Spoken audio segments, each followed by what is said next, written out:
আজ সকালটা সূচনা হলো কারো উষ্ণ বন্ধনের সংস্পর্শে। পিটপিট করে চোখ খুলে দেখি আমার কোমর নিজের বলিষ্ঠ হাত দিয়ে আঁকড়ে ধরে নিশ্চিন্তে ঘুমোচ্ছে আনভির। নিঃশ্বাস পড়ছে ধীরভাবে। সকালে এমন একটা দৃশ্য দেখে নিমিষেই মনটা ভালো হয়ে গেল আমার। এতগুলো সময়ের মধ্যে ওনার মধ্যে বিন্দুমাত্র কোনো পরিবর্তন আসেনি। সেই ঘন বড় আখি পল্লব বন্ধ অবস্থায় তা যেন আরো ঘোর লাগিয়ে দেয়। লালচে গোলাপি রঙের সংমিশ্রণে ঠোঁটগুলো লাগে নেহাত বাচ্চাদের মতো। বরাবরের মতো চুলগুলো সামালহীনভাবে পড়ে আছে কপালের এক প্রান্তে। আমি ওনার থেকে নিজেকে খুব কষ্টে ছাড়িয়ে নিলাম ওনার আগ্রাসী বন্ধন থেকে।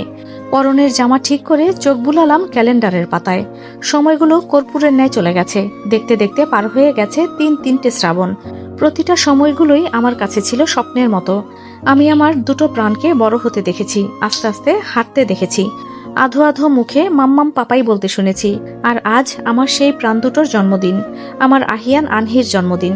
আজ 3 বছর হতে চলেছে দুজনের। ভাবতেই আমার মনে ভালো লাগার সঞ্চার হলো। তবে আহিয়ান আনহিকে আমাদের রুমে না দেখে অবাক হলাম আমি। এত সকালে স্বভাবত ওরা ওঠে না। আর এখন যেহেতু উঠেছে, নিশ্চিত আমাদের ঘুমের সুযোগ নিয়ে দুষ্টু দুটো চলে গেছে দাদু ভাইয়ের কাছে। এ আর নতুন না। আমাদের ঘুমিয়ে থাকতে দেখলেই দুষ্টুর রাজা আহিয়ান নিজে তো জাগবেই, পরে দাদু ভাইকেও জাগিয়ে বাইরের রাস্তা দেখতে বেরোবে। ভাইয়ের পিছু পিছু চলে যায় বোন আনহিও। ওদের মধ্যে যত ঝগড়াই থাকুক না কেন, দুইজন 1 সেকেন্ডও একজন আরেকজনকে ছাড়া থাকতে পারবে না। আমি বারান্দা দিয়ে দেখতে গেলাম ওদের। যা ভেবেছিলাম তাই। বাবা আহিয়ান আর আনহিকে নিয়ে গেছে সামনের পার্কে। সাথেই রয়েছে 4 বছর বয়সী অয়ন। আনহি গলা ফাটিয়ে কান্না করছে বাবা আহিয়ানকে ঘাড়ে বসিয়েছে বলে। বাবা অবসর নিয়েছে 1 বছর হলো। তবুও এই বয়সেই তার শক্তি আর সামর্থ্য দেখে অবাক না হয়ে পারি না। বেচারা অয়ন আনহির হাত শক্তভাবে আঁকড়ে ধরে নীরবে মেয়েটার কান্না থামানোর চেষ্টা করছে। আর কি বলছে তা আমি দূর থেকে আন্দাজ করতে পারছি যে আহিয়ানের পালার পরই দাদুভাই আনহিকে নেবে। আনহি কান্না থামিয়ে দিয়েছে ততক্ষণে। আমি মাঝে মাঝে ভেবে পাই না, অয়ন যে এত অল্প বয়সে কিভাবে এত ম্যাচুরিটি নিয়ে চলাফেরা করে। তবে এই বয়সেই অয়নের আনহির প্রতি যেটা দেখছি, হতে পারে ওরাই উড বি কিউট কাপলস। বেশি কিছু ভাবার সময় হলো না আমার। আজ জন্মদিন উপলক্ষে বাসায় অনেক মেহমান আসবে, তাই আগে ভাগে গোসল সেরে নিতে হবে। তাই আমি দ্রুত গোসল সেরে আসলাম। বেরিয়ে এসে দেখি আনভির তখনও ঘুমিয়ে আছেন উপর হয়ে। আমার ঠোঁটে সূক্ষ্ম হাসির বহিঃপ্রকাশ হলো। ঘুমন্ত আনভিরকে মারাত্মক লাগে দেখতে। আমি এগিয়ে এসে ওনার কাছে বসে পড়লাম। টুপ করে চুমু দিয়ে দিলাম ওনার গালে। আমি তারপর উঠতে যাব, তখনই আমার হাত টেনে ধরলেন আনভির। তৎক্ষণাৎ আমায় নিজের বুকের উপর ফেলে দিতেই আমি স্তব্ধ হয়ে গেলাম। আনভিরের সারা মুখে ছড়িয়ে পড়েছে এবার দুষ্টু হাসি। উনি তারপর ভুরু নাচিয়ে বলে উঠলেন, দিস ইজ নট ফেয়ার আহি। আমার ঘুমন্ত অবস্থায় এত বড় সুযোগ কিভাবে পারলে আমার ভার্জিনিটি কেড়ে নিতে? আমার রীতিমতো মাথা চক্কর দিয়ে উঠল ওনার আজব কথা শুনে। অবাক গলায় বললাম, আপনি 2 বাচ্চার বাপ আনভির। আমি এখন তবে কিভাবে আপনার ভার্জিনিটি কেড়ে নেব? আমি তো শুধু সেটাই তো বলছি যে আমি ঘুমিয়ে গেলে এসব করে বেড়াও, আর আমি যখন এগিয়ে যাই তখন লজ্জায় দেখি মুখ দেখাতে পারো না মেয়ে। চোখ নামিয়ে নিলাম আমি। চোখে মুখে ছড়িয়ে পড়েছে লজ্জার রক্তিম আভাস। আনভির এবার হেসে দিলেন সশব্দে। জড়ানো গলায় বললেন, এখন এসব কথা থাক। ফটাফট আরেক গালে কিস করো তো বউ। আমার গালটা তোমার স্পর্শ পাওয়ার জন্য কাতর হয়ে আছে। এখন না প্লিজ, একটু পরেই ওরা এসে পড়বে। আহা, তাই জন্যই তো বলছি ফটাফট কাজ সারতে। এখন তো তোমার সাথে কোয়ালিটি টাইম স্পেন্ড করার টাইমই পাই না, তোমার ওই বাদর বাদ্রিনী দুইটার জন্য। কাম ফাস্ট আহি, এটা ছাড়া তোমায় ছাড়ছি না। আমি চোখ বন্ধ করে টুপ করে ঠোঁট বসিয়ে দিলাম ওনার গালে। আনভিরের মুখে এবার বিশ্বজয়ের হাসি। আমায় নিজের বাঁধন থেকে আলাদা করতেই আমি ওনাকে রুমে রেখে বাহিরে চলে গেলাম। ড্রয়িং রুমে অতিথিদের আগমনে গমগম করছে। আহিয়ান আনহির 3 বছর হওয়া উপলক্ষে বড় করেই অনুষ্ঠান হবে আজ। আনভিরের চাচা চাচি, ফুপা ফুপু, ওনার চাচাতো ফুপাতো ভাই বোন সবাই এসেছে। রাফিদ ভাইয়াই শুধু আসতে পারেনি, ভাবি প্রেগনেন্ট বলে। এদিকে আজরান ভাইয়ার শ্বশুরবাড়ির লোকজনও এসেছে, এমনকি আমার বাবাও। বাবা এখানে অনুষ্ঠানে অংশগ্রহণ করতে আসেনি, এসেছে শুধু 2 নানু ভাইকে দেখার জন্য। তাছাড়া আমার আনভির বিয়ে হওয়ার পর অনেকেই অনেক কথা শোনায় আমায় যে আমার বাবা পারিবারিক অনুষ্ঠানে আসেন না কেন। আনভির কি এখনো ক্ষেপে আছেন ওনার ওপর? এসব প্রশ্ন এড়াতেই আনভির অনেকটা বাধ্য হয়ে সপরিবারে সবাইকে দাওয়াত দিয়েছিলেন। তবে কেউই আসেননি, মামা আর বাবা ছাড়া। মামা অনেকক্ষণ আলাপচারিতা চালালেন আমার সাথে। আনহি আহিয়ানকে অনেকগুলো গিফটও দিয়েছেন। বাবাও কম কিছু আনেননি ওদের জন্য। তবে দাদু ভাইয়ের প্রতি ওদের যেই টান আছে, নানার প্রতি সেই অংশটুকুও নেই। বাবা ছোট্ট শ্বাস ফেললেন। নাতি নাতনিদের জন্য প্রাণ ভরে দোয়া করে আমার উদ্দেশ্যে বললেন, আমি চলে যাচ্ছি মা। কোথায়? আমার দ্বিতীয় স্ত্রীর চাকরির সুবাদে অন্য শহরে যেতে হবে। আমাকেও তাই চলে যেতে হবে ওখানে। আমি প্রতিক্রিয়া করলাম না। বাবা তারপর কিছু বলতে গিয়েও বললেন না, হয়তো পূর্ব কাজসমূহের জন্য অনুতপ্ত। তাছাড়া শুনেছিলাম বাবার দ্বিতীয় ঘরের ছেলে নাকি বাবার খোঁজ খবরই তেমন একটা করে না, টাকা পেলেই খুশি আর গার্লফ্রেন্ড নিয়ে ঘুরে বেড়ায়। এটা প্রাপ্য ছিল ওনার।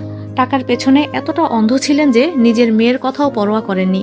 বাবা তারপর অনুষ্ঠান অর্ধসমাপ্ত রেখেই চলে গেলেন বাড়ি থেকে। কেক কাটার সময় হয়ে গেছে।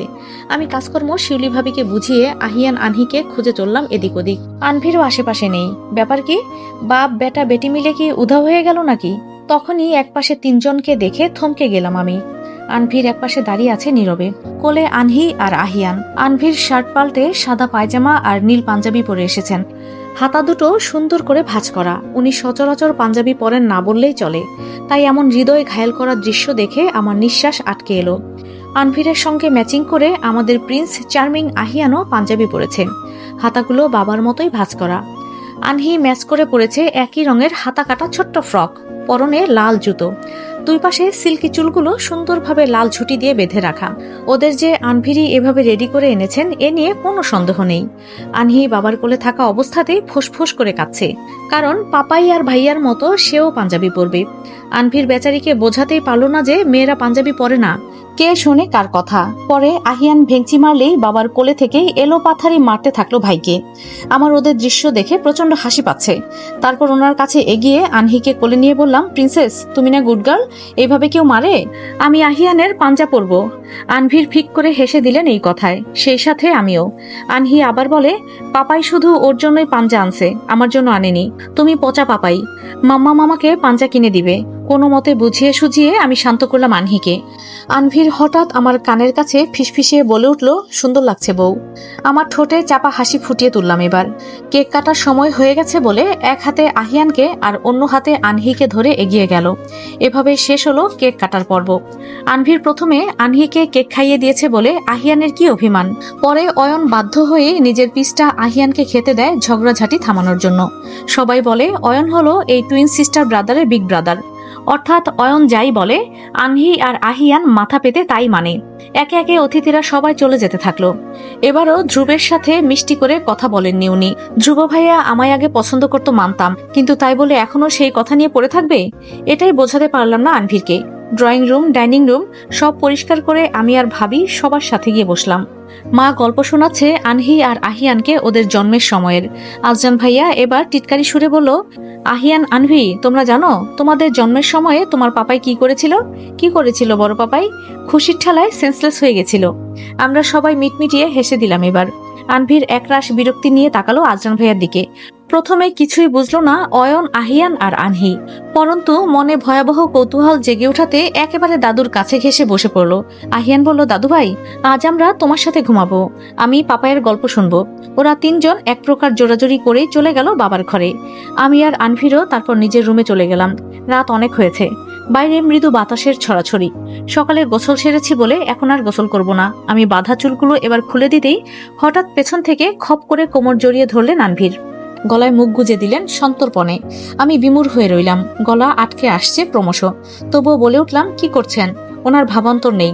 অতঃপর জড়ানো কণ্ঠে বলে উঠলেন, আজ তোমায় মারাত্মক লাগছে আহি, মনে হচ্ছে যে নতুন নতুন আবার তোমার প্রেমে পড়ে যাচ্ছি। এমন রূপে আমার বুকে আগুন ধরিয়ে কিভাবে ঘুরে বেড়ালে তুমি আহি?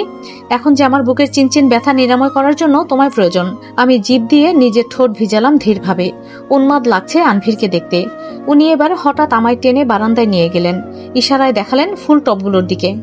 টবে অনেক সুন্দর সুন্দর ফুল গজিয়েছে, যা দেখে নিমিষেই মন ভালো হয়ে গেল আমার।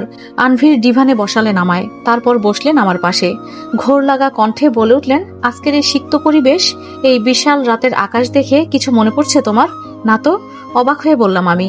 আনভির মৃদু হাসলেন, অতঃপর কানের কাছে ফিসফিসিয়ে বলে উঠলেন, ঠিক এই সময়ে সাজেকে প্রথম গিয়েছিলাম আমরা। তারপর মনে আছে তো? আমার মুখের সর্বত্র রক্তিম আভাস ছড়িয়ে পড়ল ওনার কথা শুনে। আনভিরের চোখে মুখে কৌতূহলতা, হঠাৎ উনি আমার হাত টেনে ফট করে নিজের কোলে বসিয়ে নিলেন আমায়। আমি ভরকে গেলাম ওনার এমন কাণ্ডে। আমি আনভিরের কপালে হাত দিয়ে বললাম, কি হয়েছে আপনার? শরীর ঠিক আছে তো? আই এম অ্যাবসলিউটলি ফাইন আহি মেরিজান। এখন আমার প্রিন্স আর প্রিন্সেস তার মাম্মামকে পাপার কাছে হস্তান্তর করে গেছে। বলেছে তারা যেমন ঘুমানোর আগে মাম্মামকে আদর করে, আমাকে তেমন ভাবে আদর করতে হবে। তো এখন ওদের কথা শুনতে হবে না। তাছাড়া এই স্ট্যান্ডিং লুকে ঘায়েল হয়ে যাচ্ছি আমি। 2 বাচ্চার মা হওয়ার পরও কত সুন্দর হওয়ার তুমি। আমি ছোট্ট শ্বাস ফেললাম, চোখ রাঙিয়ে বললাম, অসভ্য কোথাকার। অসভ্য হয়েছিলাম বলেই তো আহিয়ান আর আনহি পৃথিবীতে এসেছে। কয়দিন পর আরো একজন আসবে। থাপ্পড় চেনো মেয়ে? এর আগে আমাকে সেন্সলেস করে খুশি হওনি।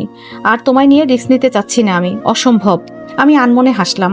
বাইরে বহমান ফুরফুরে বাতাস, সেই তাজা বাতাস ছড়িয়ে পড়েছে আমাদের চোখে মুখে। আমার হঠাৎ আমাদের সাজেকে সেই প্রথম স্মৃতিগুলোর কথা মনে পড়ে গেল। হয়তো আনভিরেরও। উনি আমার চুলে মুখ গুজে প্রাণ ভরে শ্বাস টেনে নিলেন। চোখে মুখে উন্মাদনার ছড়াছড়ি।